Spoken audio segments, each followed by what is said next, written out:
The focus of the story is on Abraham, but it's Isaac who has skin in the game.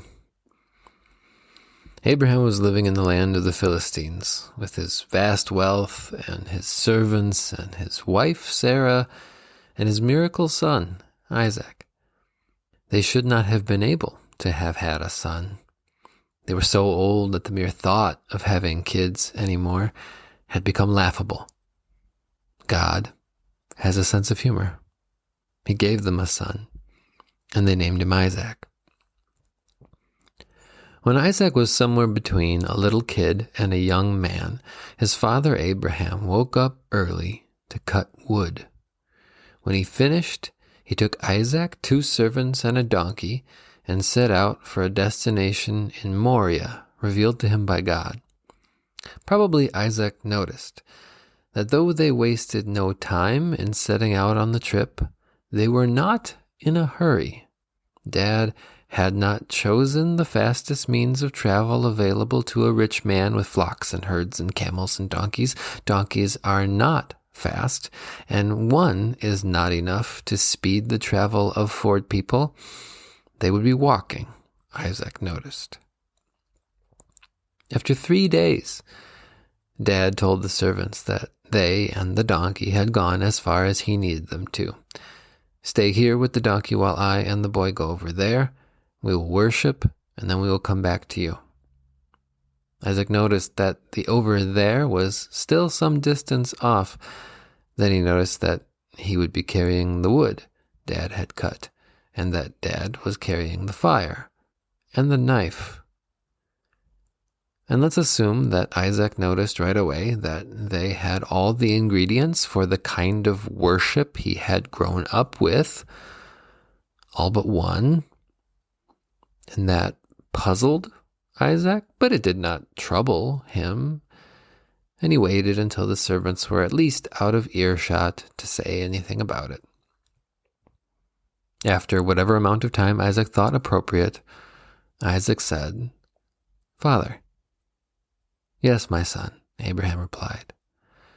"The fire and wood are here," Isaac said, "but where is the lamb for the burnt offering?" Abraham answered, "God himself will provide the lamb for the burnt offering, my son." And the 2 of them went on together. And Isaac was no less puzzled, but no more troubled, because what possible reason could he have had to have been? And Dad built an altar from the stones at the place after they had covered the distance, and he put the wood he'd had Isaac carry on the altar.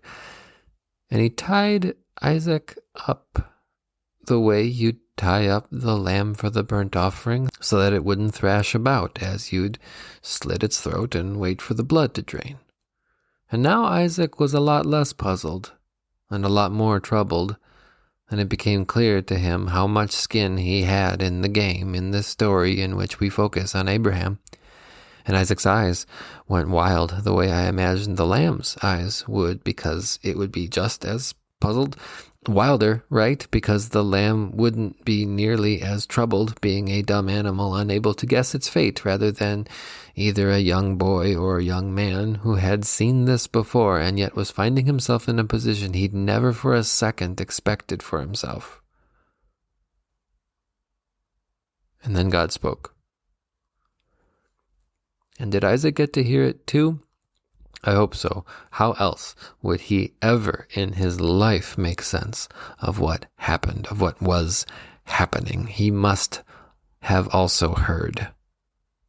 Do not lay a hand on the boy. Do not do anything to him. Now I know that you fear God, because you have not withheld from me your son, your only son. And then there was a ram caught in the thicket by its horns, Isaac's replacement. And they went home. And one day, much later, Isaac went home to heaven and met his other replacement, his distant grandson, another miracle baby whom God twice described in a voice from heaven to make sense out of what was happening, with such a similar phrase as he had used to tell Abraham about his plan to test him, with a story that focuses on Abraham but puts Isaac's skin in the game. God had said of Isaac, your only son, whom you love. And God tested Abraham. How much did Abraham love God? Enough to offer his son.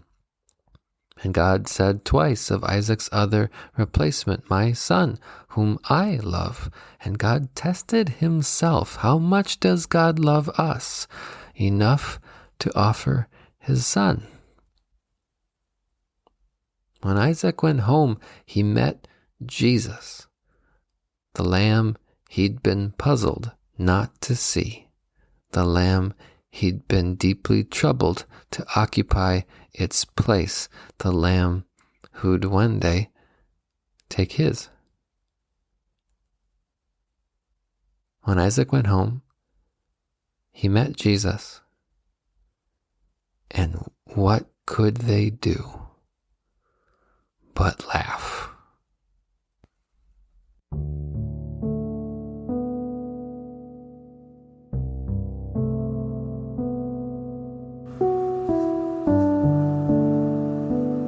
You and I are dust and breath, loved by God, bought by Jesus. This podcast is written and produced by me, Ethan Cherney, a WELS pastor serving Bethel Lutheran Church of Menasha, Wisconsin. Get in touch on Facebook at Dust and Breath Pod, on Twitter at Dust Breath Pod, or by emailing dustandbreathpod@gmail.com. Outro music arranged and performed by Mr. Peter Shawy, who is like streams of water in the desert. Thank you for listening. Don't forget to subscribe. And if you could leave a review in iTunes or just share an episode on social media, I'd really appreciate it. It's the only way other people can find the show. Now, go do what God made you to do. Be who God called you to be. Go see what God can do with dust and breath and faith in Jesus, his Son.